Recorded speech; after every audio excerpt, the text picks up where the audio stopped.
Olá pessoal, sejam todos bem-vindos novamente. Nós já passamos por alguns blocos da parte de processo civil, parte geral. A gente já passou da metade da matéria aqui no que diz respeito à parte geral. Lembrando que ela está lá desde o início do CPC até o artigo 317. Então nós estamos vendo aqui requisitos, né, que a gente precisa aprender de competência, de representação processual, né, para que a parte possa estar em juízo, para você como advogado, como advogada, que estão se tornando em pouquíssimo tempo, para saber para onde deve ser endereçada a ação.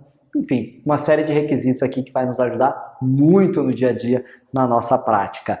O próximo conteúdo aqui é terceiros no processo, né? Eu nomeei dessa forma porque a gente tem diversos motivos e de diversas maneiras a gente pode ter várias pessoas integrando o processo. Seja uma pluralidade de autores, seja uma pluralidade de réus, ou sejam terceiros que efetivamente ingressam na lide, seja porque tem um interesse no resultado útil daquele processo, ou porque também se considera um devedor daquela quantia e quer ajudar o réu a se defender. Então é permitido dentro do nosso ordenamento, né, essa mistura de várias pessoas ali dentro do processo.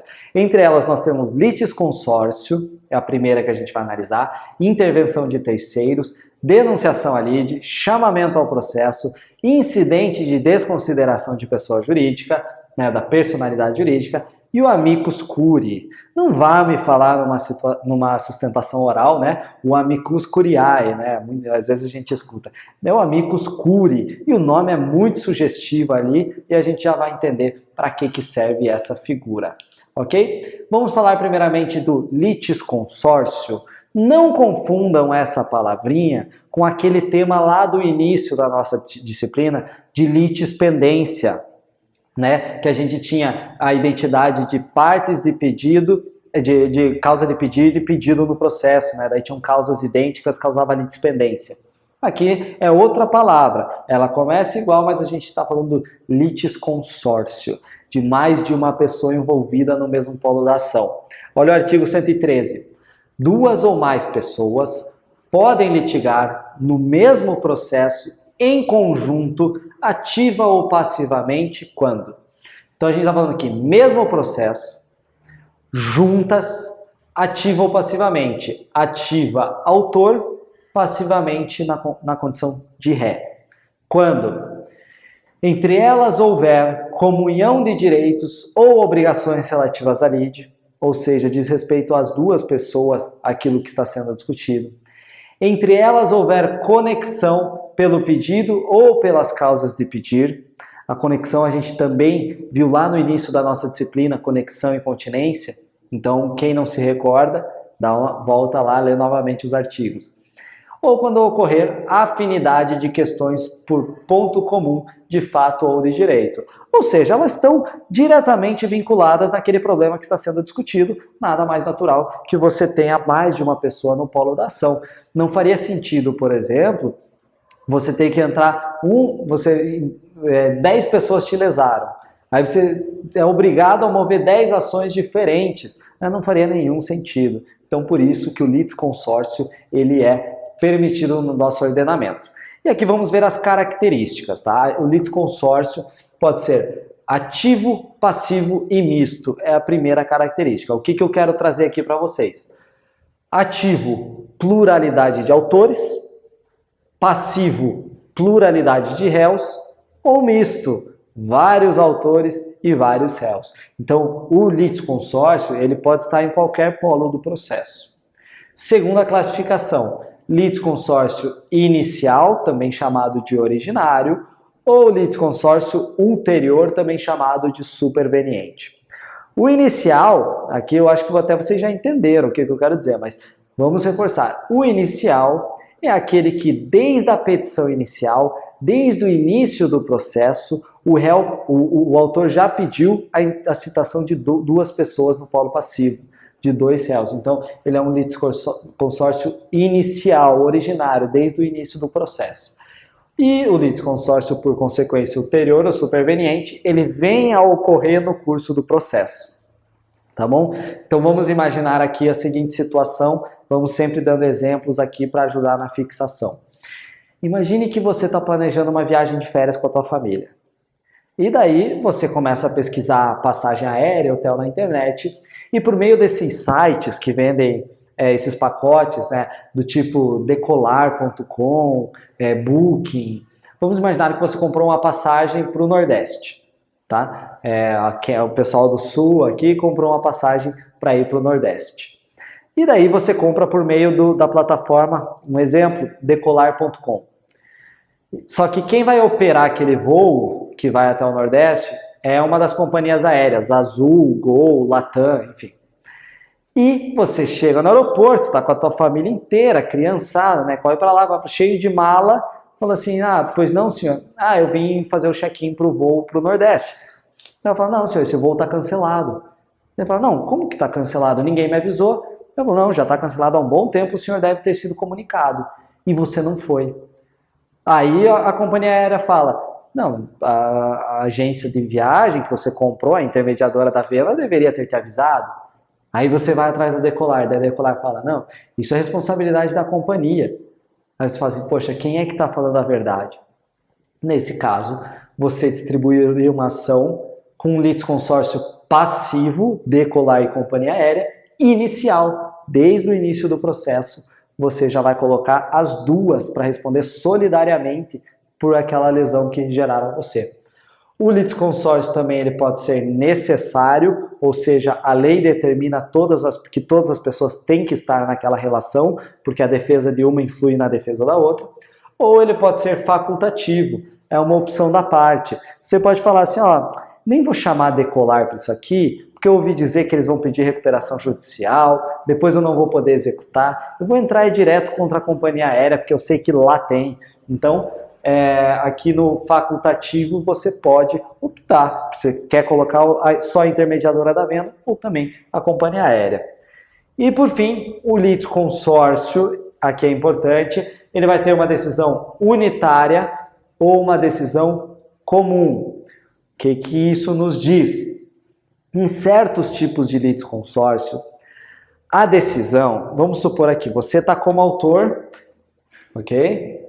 E daí tem aqui réu 1 e aqui embaixo o réu 2. No caso da decisão unitária, o juiz obrigatoriamente ele vai dar uma decisão igualzinha para ambos os réus, no caso quadrado-quadrado, vamos pôr aqui quadrado-quadrado. No caso do litisconsórcio de decisão comum, o réu ele pode dar aqui o resultado bola, aqui o resultado quadrado. O juiz pode dar. Então isso que você precisa saber. Na decisão unitária, todos os litisconsortes receberão a mesma decisão sobre o fato.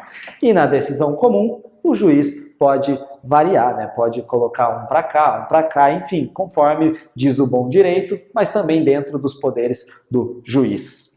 Ok? Então essas as características do litisconsórcio. Observação. Você não pode exigir um litisconsórcio ativo necessário. Por que não? A justiça, ela deve ser garantido o acesso à justiça para todas as pessoas, não é mesmo?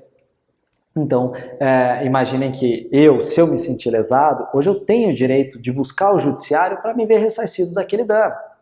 Então, se a gente viu que alguns litisconsórcios são obrigatórios, aqui necessários, você não pode exigir um litisconsórcio necessário no polo ativo da ação, porque senão você estaria bloqueando o acesso à justiça da pessoa. Imagina, eu e o Luizinho me sentimos lesados, só que o Luizinho não quer entrar com a ação. Só que eu quero entrar com a ação porque eu acho que eu tenho direito. E daí como é que fica se o litisconsórcio fosse obrigatório? O judiciário estaria sendo afastado de mim, porque o Luizinho não quer e eu não posso entrar sozinho. Então por isso que não pode ser exigido esse litisconsórcio ativo necessário. Tá bom? E aqui uma outra observação. Em caso de descumprimento de litisconsórcio necessário, ou seja, em que a decisão deveria ser a mesma para todo mundo, mas assim não foi feito pelo juiz, a sentença deverá ser nula. Ela não tem qualquer efeito. Então, por isso o perigo. Às vezes, a sentença deve ser unitária, o litisconsórcio é unitário. Olha que situação delicada, isso já aconteceu comigo. Eu sabia que a decisão tinha que ser unitária, pela forma do litisconsórcio que a gente tinha lá. E quando veio a sentença do juiz, não foi uma sentença comum, não foi unitária, ele fez uma diferenciação, só que era boa a sentença para mim. E daí você pensa naquilo, né? Fala assim, poxa vida, eu sei que ela é nula, mas ela é boa para mim. Será que vale a pena eu pedir para o juiz corrigir? Vale. Porque a sentença sendo nula, tudo aquilo que você já iniciou de execução, tudo aquilo pode ser desconstituído. E você pode até vir a ter prejuízo daí, porque às vezes você pegou um dinheiro, já gastou e daí depois tem que pagar, né? Então a nulidade da sentença é muito delicada. E em caso de descumprimento de litisconsórcio comum, a sentença será ineficaz para aquele que não foi citado. Tá bom? Então é muito mais simples aqui, né? A sentença ela tem todos os seus efeitos, exceto aquele cara que não foi citado, tira ele, depois se a parte quiser novamente litigar contra ele, pode ser feito, mas para essa sentença não tem efeito nenhum. Ok? Observações ainda, artigo 113, parágrafo 1º do CPC. O juiz poderá limitar o litisconsórcio facultativo quanto ao número de litigantes da fase de conhecimento, na liquidação de sentença, ou na execução, quando este comprometer a rápida solução do litígio ou dificultar a defesa ou o cumprimento de sentença. O que isso quer dizer? O litisconsórcio você pode pôr quantas pessoas você quiser, tanto no polo ativo quanto no polo passivo. Tá? A lei te permite isso. Mas, em contrapartida, a lei também prevê que se o juiz entender que o processo vai ficar muito grande, muito tumultuado com aquele tanto de gente para todos os lados, ele pode limitar. Um exemplo aqui que eu já vi na prática, não era um processo meu, mas eu cheguei a ver o processo, porque eu estava estudando algumas teses, e daí o processo era no seguinte sentido.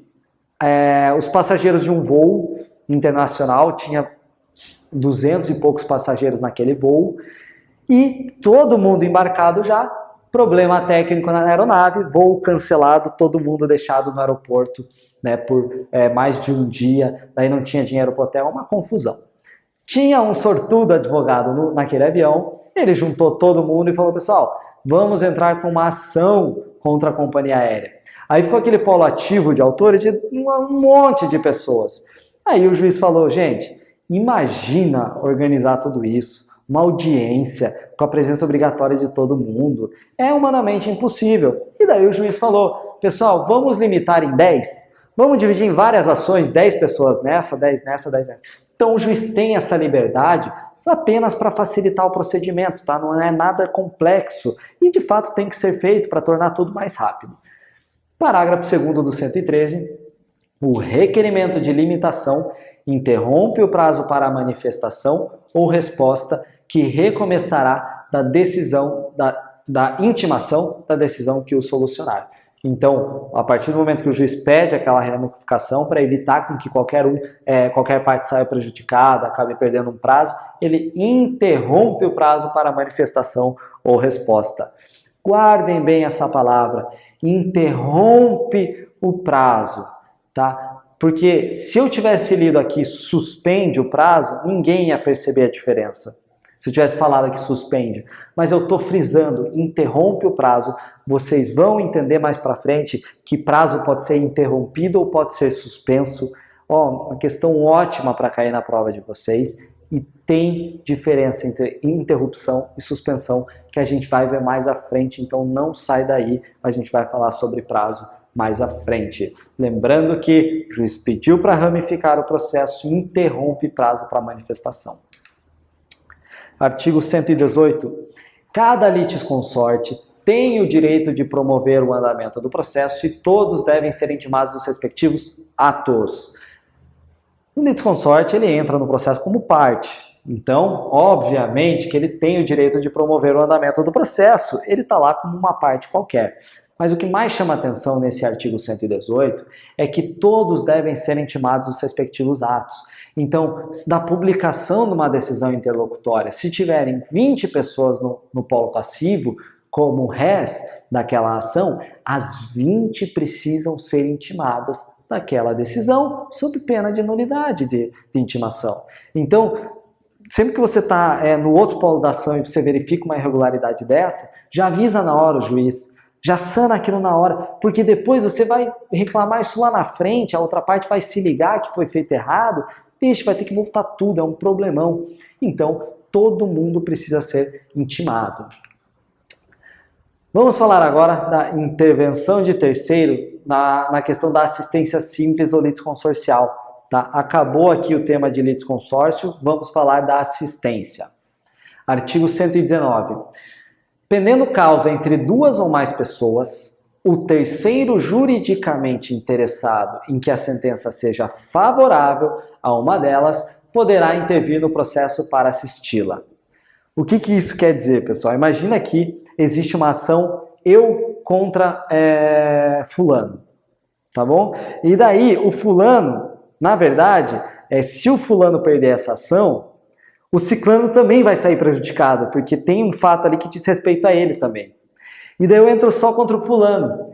E daí o ciclano fala assim, viu, deixa eu entrar na condição de assistente aqui para ajudar a defesa, porque eu sei que o advogado do fulano é meia boca e eu contratei um bom advogado, eu vou ingressar como assistente do fulano, porque diz respeito a ele também. Então, quando ele estiver juridicamente interessado, ele pode intervir no processo, uma intervenção de terceiro, assistindo aquela parte que ele quer auxiliar. E considera-se uma assistência litisconsorcial o assistente sempre que a sentença influir na relação entre ele e o adversário do assistido. Tá bom? Então, sempre que a sentença tiver uma relação direta, não é uma assistência simples, na amizade, na parceria, sempre que a sentença influir na relação dele, ele está como assistente também, mas daí na condição litisconsorcial. Vamos ver aqui como isso cai na prova de vocês, tá bom? Vamos lá, uma questão da OAB, tá? Por algum motivo não veio aqui no slide, mas é uma questão da OAB, todas as questões que a gente traz aqui são elaboradas pela FGV. Como se disse, a intervenção de terceiros é um importante fenômeno processual capaz de permitir a pluralidade de partes em um processo. Imagine a seguinte situação jurídica. Neves empresta R$500 para Silvio e Sandro, sócios em uma empresa que fabrica sapatos, e a quantia deixa de ser paga a Neves na data estipulada no contrato de empréstimo, razão pela qual Neves opta por cobrar toda a quantia apenas de Silvio, porque tem um patrimônio maior.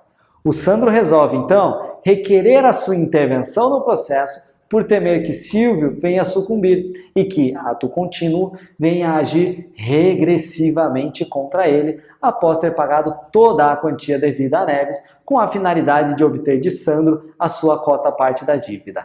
Nessa situação, caracteriza-se a seguinte figura de intervenção de terceiros: letra A, assistência na modalidade litisconsorcial, ou seja, a sentença influi na decisão, influi ali na relação dele.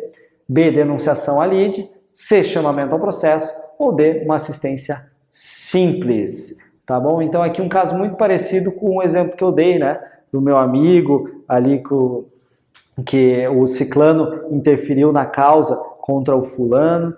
Então vejam aí o que vocês acham. Façam mais uma leitura com calma. Se for preciso, volta aqui nesse slide, lê novamente, pausa aí a aula, lê novamente e tenta fazer a questão. Eu vou dar 1 minuto para vocês resolverem essa aí, tá bom?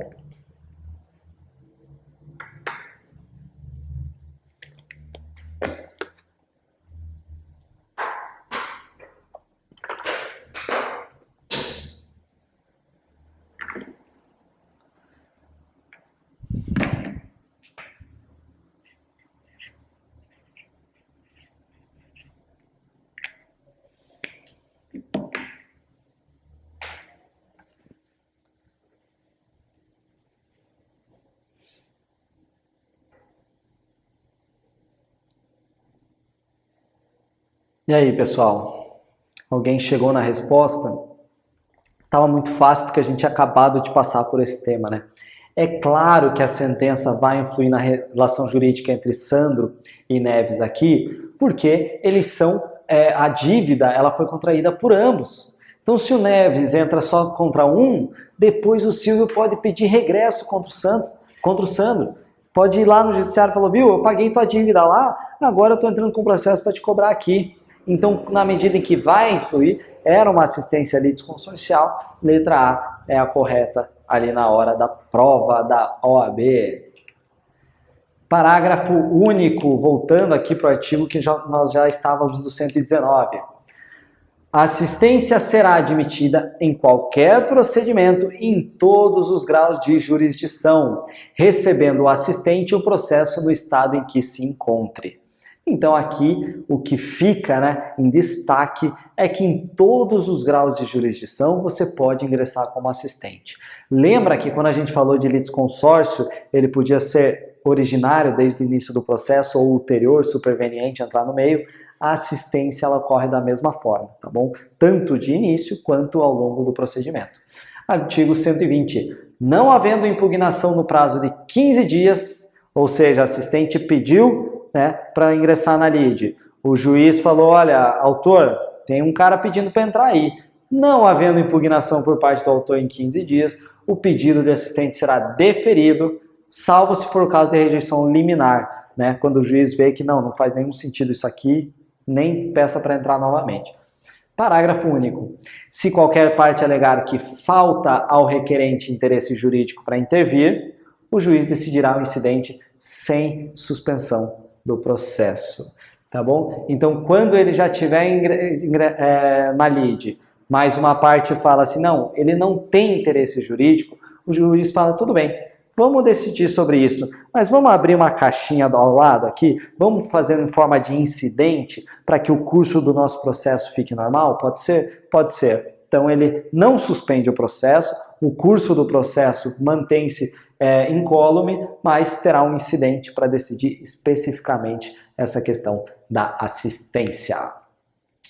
E no caso da assistência simples, aquela que estava aqui em cima do nosso gráficozinho lá, a gente falou até agora da assistência litisconsorcial, o assistente simples atuará como auxiliar da parte principal, exercerá os mesmos poderes e sujeitar-se-á aos mesmos ônus processuais que o assistido. É como se parte fosse. Transitada em julgado a sentença no processo em que interveio o assistente, este não poderá, em processo posterior, discutir a justiça da decisão, salvo se alegar e provar que. Então, esse salvo nos diz que a gente tem aqui duas regras de exceção. Vamos comentar sobre a regra geral.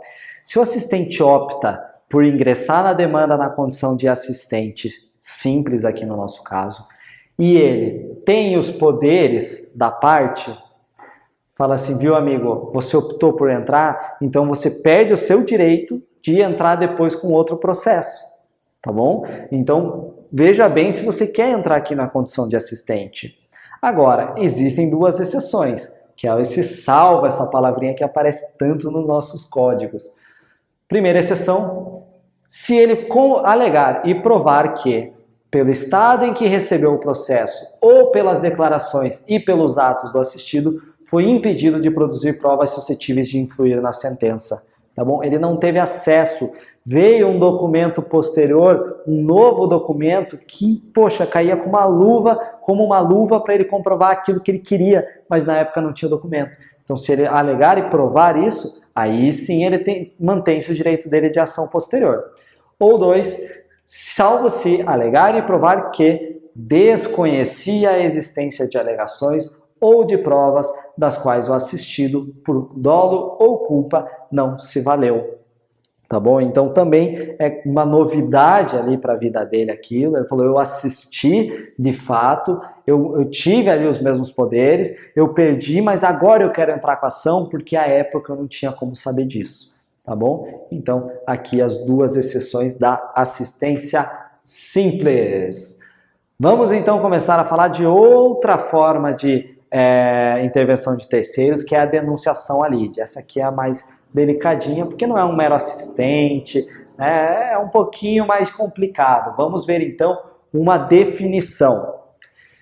Proponível tanto pelo autor quanto pelo réu, então aqui as duas partes podem denunciar a lide, sendo citada como denunciada aquela pessoa contra quem o denunciante terá uma pretensão indenizatória, pretensão de reembolso, caso ele, denunciante, vier a sucumbir na ação principal. O que quer dizer tudo isso? Vamos imaginar o seguinte. eu compro um carro, tá? Eu não estou usando o carro agora, e daí eu tenho, vamos supor, um irmão mais novo que está sem carro.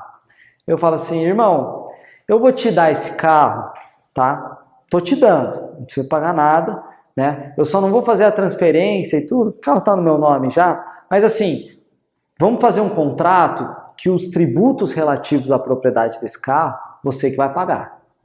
Tá? Então o IPVA desse carro é você que paga. Né? Eu já estou te dando o carro, você que arque com o ônus tributário do carro. Tudo bem? Tudo bem. Ele aceita o carro, a gente assina o contrato. Aí, passados 3 anos, eu recebo uma carta de citação de uma execução fiscal. E daí, eu olho a execução, falta de pagamento de IPVA do veículo contra mim. Aí eu falo assim, putz, que sacanagem, eu já dei o carro para ele. Eu falei que a única obrigação dele era de pagar o IPVA e ele não pagou. O que eu posso fazer? O que eu poderia fazer nesse caso? Denunciar a lide o meu irmão. Então eu denuncio ele para compor a minha relação, porque embora eu possa até pagar aqui, porque o estado onde o carro está licenciado está me cobrando, embora eu possa até pagar aqui, mas eu vou exercer meu direito de regresso contra ele. Nesse caso específico, não caberia denunciação, e eu já explico por que eu estou falando desse caso, porque é o 125, parágrafo 1º. Nessas execuções de tributo, né, o Código Tributário Nacional, ele veda que você faça esses contratos para negociar quem vai pagar o tributo. Quem vai pagar o do carro é o proprietário, e eu estava com o proprietário, eu tenho que pagar. Então, nesse caso, não serve. Mas é um exemplo muito claro de uma denunciação em que ela seria frutífera, seria muito boa. É você colocar a pessoa no polo passivo, quando está na condição de réu, a pessoa que realmente tem que pagar aquilo. Né, que é uma sacanagem. Ou, se ela não integrar, quando acabar e você pagar, você pode entrar com uma outra ação, uma ação chamada ação de regresso, contra ele para reaver aquilo.